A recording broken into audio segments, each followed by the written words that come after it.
O país que nasceu prisioneiro e viveu séculos em silêncio antes de gritar: Liberdade, Brasil! Não era um país, era uma terra tomada pela dor, pela coroa estrangeira, pela escravidão, pela exploração e pela perda de voz durante anos. Seu povo sofreu calado até que um dia a história mudou, o medo virou coragem, o silêncio virou grito, e o Brasil finalmente nasceu livre. Esta é a história que poucos contam, mas todos precisam conhecer muito antes de o nome Brasil existir como nação.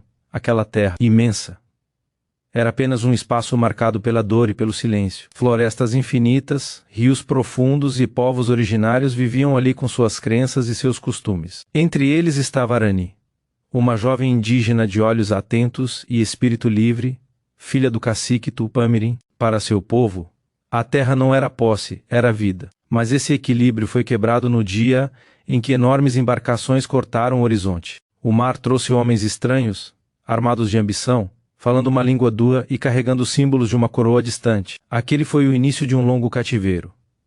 Com a chegada dos portugueses, a terra passou a ser chamada de colônia. Não havia escolha, não havia voz.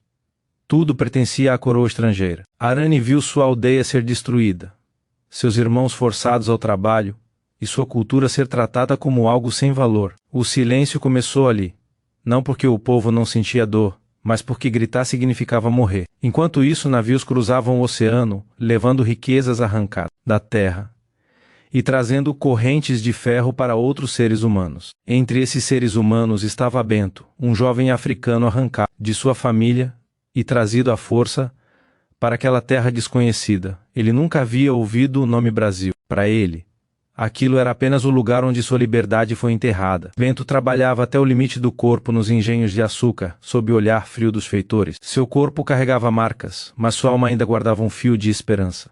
À noite, em silêncio, ele cantava baixinho canções de sua terra, como se cada nota fosse uma forma de resistir. Os anos se transformaram em décadas, e as décadas em séculos. A terra crescia, mas o povo continuava prisioneiro. Não existia um país, apenas uma colônia explorada. A dor era comum a todos, indígenas, africanos escravizados e até mesmo colonos pobres, como Joaquim, um homem simples nascido naquela terra, mas tratado como estrangeiro por não pertencer à elite portuguesa. Joaquim sonhava com algo que nem sabia nomear: dignidade. Ele sentia que aquela terra poderia ser mais do que uma fazenda da coroa. O silêncio, porém, era imposto pela força. Qualquer tentativa de rebelião era esmagada. Mesmo assim, pequenas sementes de coragem começaram a nascer. Em reuniões secretas, homens e mulheres sussurravam palavras proibidas: liberdade, igualdade, futuro. Entre eles estava Maria das Dores, uma mulher mestiça, filha de mãe escravizada e pai desconhecido. Ela aprendera a ler escondida e usava o conhecimento como arma. Para Maria, contar a verdade já era um ato de resistência. Quando o tempo avançou e o mundo começou a mudar, a colônia sentiu os ventos da transformação. Ideias de independência atravessaram oceanos. O medo ainda era grande, mas a coragem começou a crescer. Joaquim passou a acreditar que aquela terra não precisava viver ajoelhada para sempre. Bento, já mais velho, ensinava aos mais jovens que a liberdade podia demorar, mas nunca deixava de existir no coração de quem resiste. O momento decisivo chegou quando a própria coroa tentou apertar ainda mais as correntes. Impostos abusivos, ordens distantes, desprezo pelo povo local. Foi então que o silêncio começou a rachar. Não foi um grito imediato, foi um murmúrio que se espalhou como fogo escondido. Maria das Dores escrevia panfletos, Joaquim reunia trabalhadores e até descendentes de portugueses começaram a questionar o domínio estrangeiro. Entre essas figuras surgiu Dom Pedro, um homem dividido entre a coroa e a terra onde havia criado raízes. Ele viu o sofrimento, ouviu o clamor silencioso e percebeu que não era possível ignorar mais aquela voz coletiva. No dia em que proclamou a independência, não foi apenas um ato político, foi a explosão de séculos de dor contida. O medo virou coragem. O silêncio virou grito. Quando o Brasil finalmente nasceu como país, não nasceu puro nem completo. Carregava feridas profundas.